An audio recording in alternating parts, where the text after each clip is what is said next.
अच्छा दोस्तों, आपस की बात है। जब वालिद साहब सर पे होते हैं ना, जिंदा होते हैं, तो बहुत मौज मस्ती होती है। तब हम अपने वालिद साहब का कहना नहीं मानते, उनको कहते हैं जी आप बड़ा काम करते हो जो हमें काम कह रहे हो।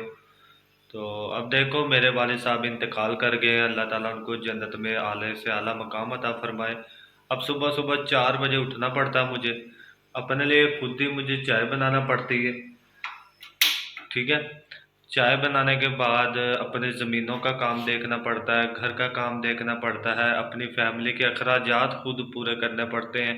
यानी कि घर का जितना भी सिस्टम है ना, ये सारा मैं खुद मैनेज करता हूँ।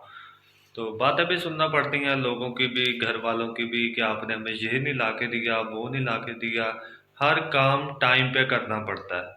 तो अगर आपके वालिद साहब अभी ज़िंदा है ना, तो मेहरबानी करके उनकी आप खिदमत कर लें, उनकी इज्जत कर लें। जितना हो सके उनका आपके होने तक वालिद साहब को कोई टेंशन नहीं होनी चाहिए। जितना हो सके अपने वालिद साहब की खिदमत करें। उसके बाद आपके सर के ऊपर सारा होना है, आप ही ने सारा मैनेज करना है।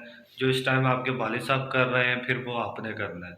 फिर आपने ऐसे ही चाय बना के पिया करनी है, अपने घरेलू काम आप ही ने किया करने हैं। तो अभी आप लोगों के पास टाइम है, मौका मत गवाओ। इसलिए कहते हैं कि कल का काम आज कर लो तो ज़्यादा बेहतर है। तो पहले हम सोचते थे कि यार कल का काम आज कैसे करें, इसका यानी कि क्या मतलब है।